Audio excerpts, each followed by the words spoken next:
Hello, good morning! Welcome back to my channel, Tax Tutorials by Feli Guillermo. Buong araw na ito ang daming messages sa aking FB page. Lahat karamihan nire-request ay tutorial video para sa annual income tax return para sa mga taxpayers na nag-avail ng 8% income tax rate.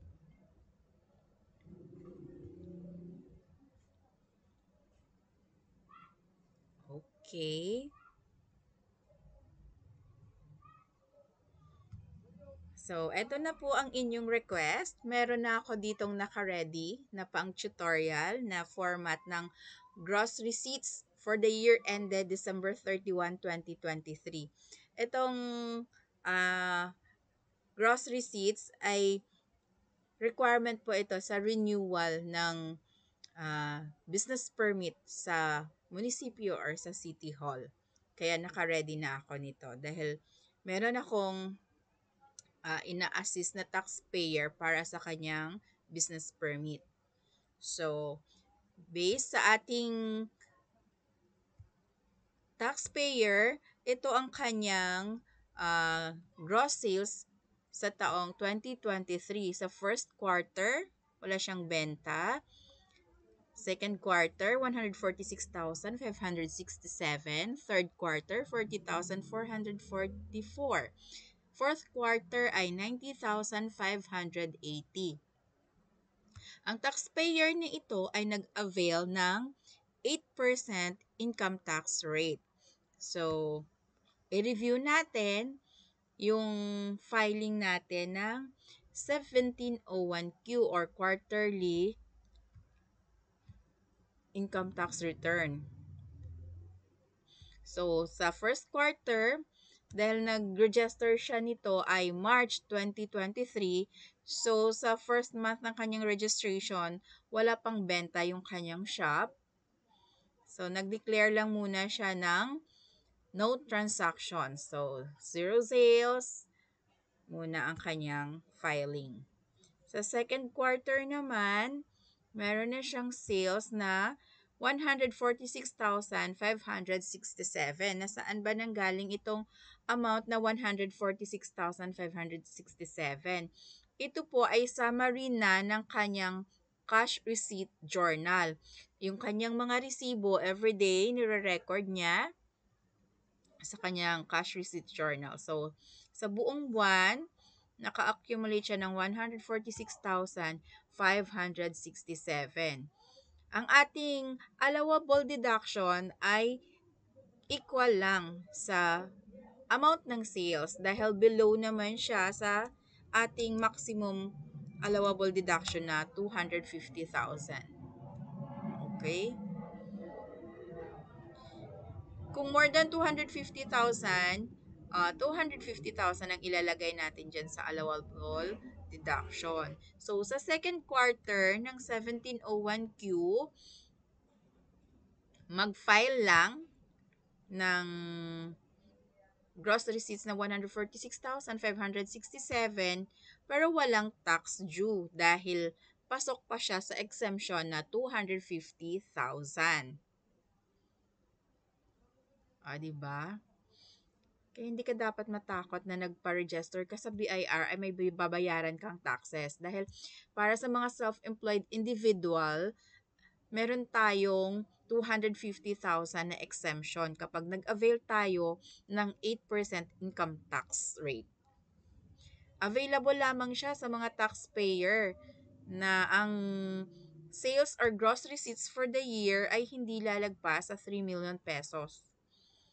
So, dito na tayo sa third quarter. Ang kanyang benta ay 40,444. Sa pag-compute natin ng taxable income, i-add natin yung income from previous quarter. Di ba ng second quarter, meron tayong benta na 146,567. So, total income to date is 187,011 pesos. So, yung ating allowable deduction is The same lang sa sales kasi hindi naman siya lumagpas sa 250,000 na maximum allowable deduction. So, nag-file lang ng 1701Q for the third quarter 2023 at wala pong tax due. So, dito na tayo sa annual income tax.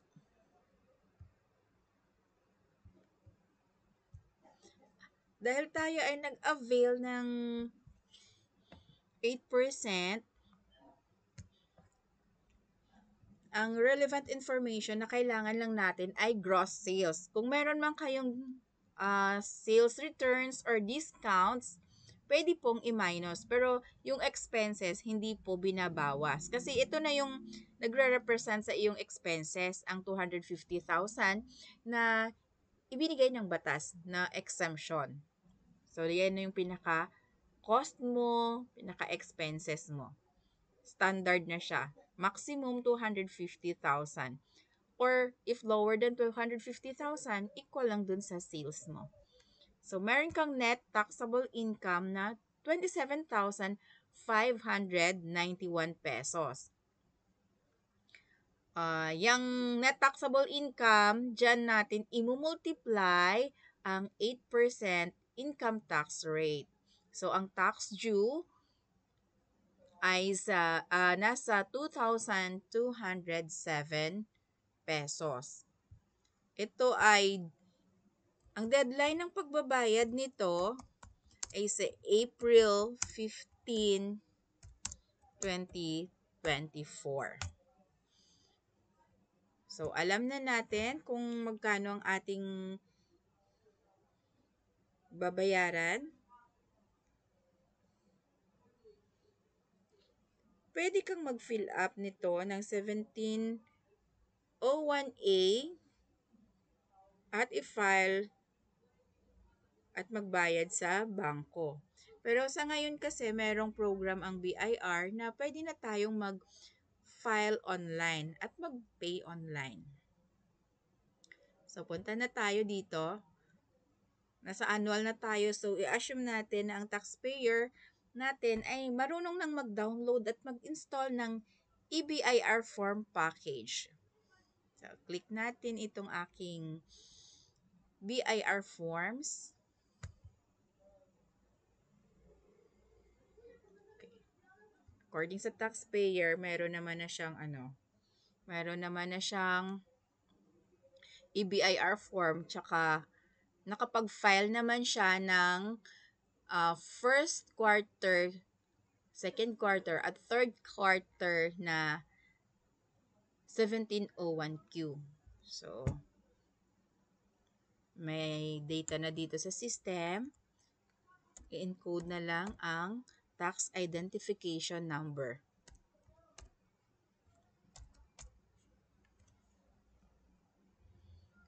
Okay.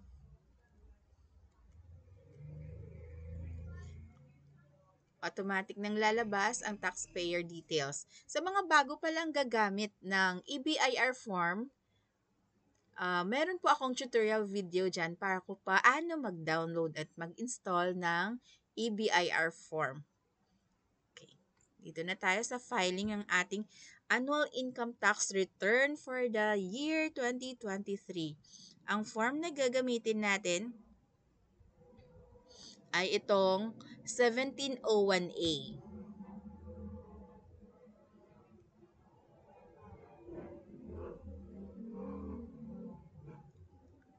Oh, may dati na kasi ako ditong form. Teka, sandali. I-delete ko muna to. Ginawa ko rin to sa tutorial video ko eh. Delete ko muna to.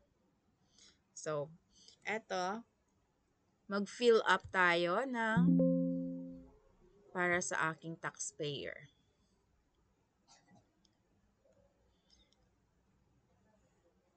Ito na pong ating form 1701A. Para po ito sa mga self-employed individual na nag-opt sa 8% income tax rate ang aking video. So, ipa-file natin ito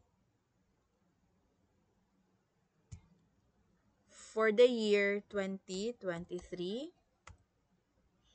Amended return, no. Short period return, no. Then, tax identification number, RDO code. Automatic na siya.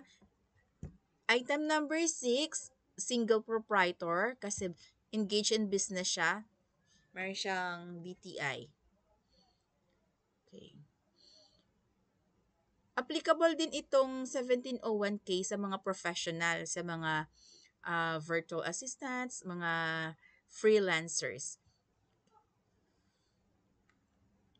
Alphanumeric tax code.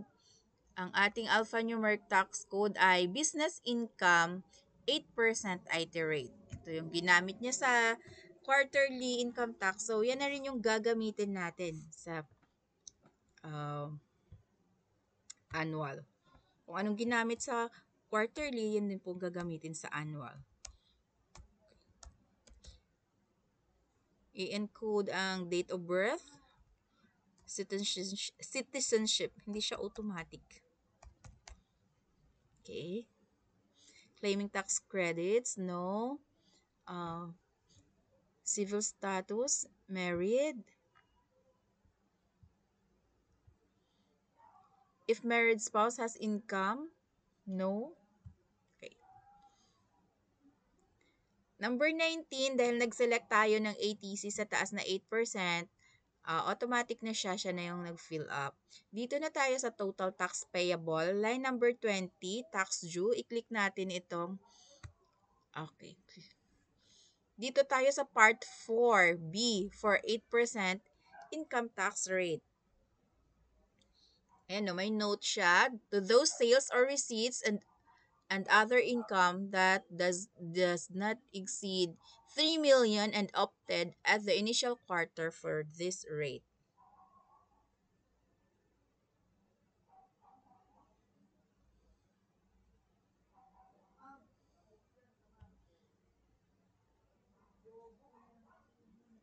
Okay. Ang total cash receipts natin, balikan natin dito sa ating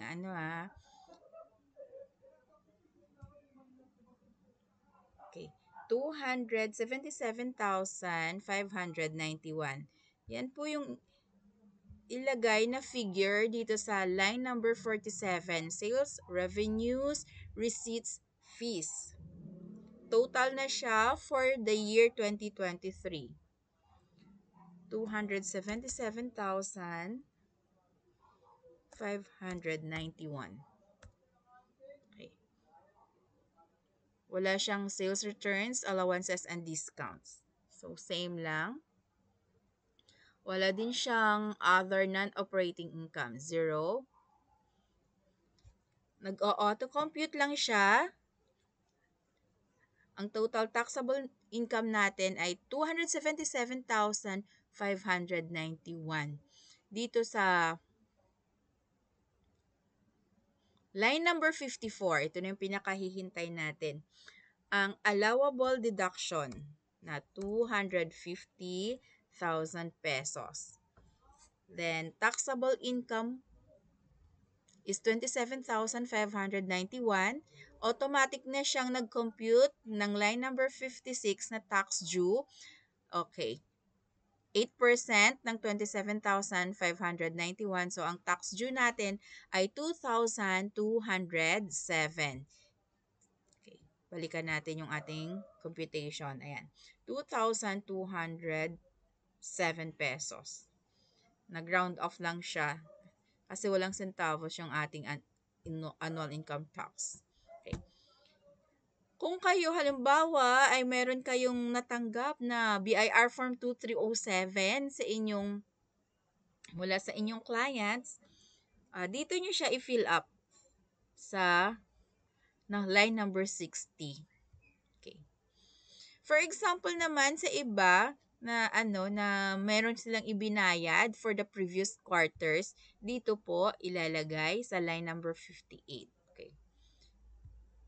Dahil itong taxpayer ko ay wala naman siyang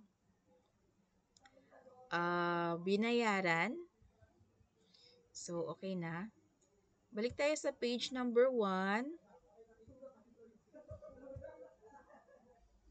Okay. Meron na siyang tax due na 2,207 pesos. Payable po ito until April 15, 2024. Yan po yung ating deadline. Okay? 'Di ba ang dali lang ng pag-compute ng income tax kapag nag-avail ng 8% income tax rate. Tapos hindi pa siya strict sa tago ng mga resibo pag hindi siya nagre-require ng mga resibo na i-substantiate dito sa inyong financial statements or sa annual income tax return. Ganyan lang kasimple ang paggawa ng BIR Form 1701A. 1701 or 1701A, pareho lang siya na income tax return. Kaya siya merong form na 1701A para mas madali pong mag-file sa mga self-employed individuals na nag-avail ng 8% income tax rate at sa mga individual naman na nag-opt na maggamit ng graduated income tax rate using optional standard deduction. Meron na akong video para sa graduated rates with optional standard deduction. Panoorin nyo na lang po. Okay. If save na natin ito. Okay. Click validate. Validation successful. Click OK. Pwede na mag-print.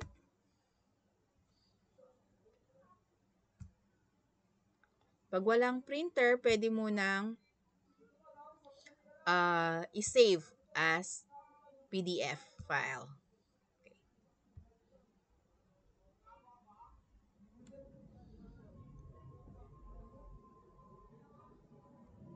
So, lagyan natin ng file 1701A 2023.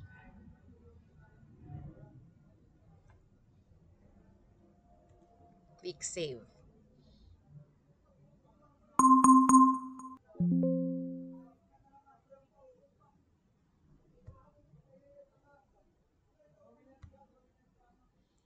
Okay, close ko na ito. Dapat po nakakonect sa internet at i-click itong submit final copy. Click OK. Then mag-agree sa EBIR Forms Terms of Service Agreement. Kapag nag-click na po ito at successful ang submission, lalabas ang message na submission successful. Hintayin na lang sa iyong email address ang iyong tax confirmation receipt. So, tapos na tayo mag-file. Sana po may natutunan kayo sa aking video ngayon. Thank you so much for watching, guys. Sa mga bago pa lang sa aking channel, please subscribe to my channel and please share my videos. Thank you so much. Bye!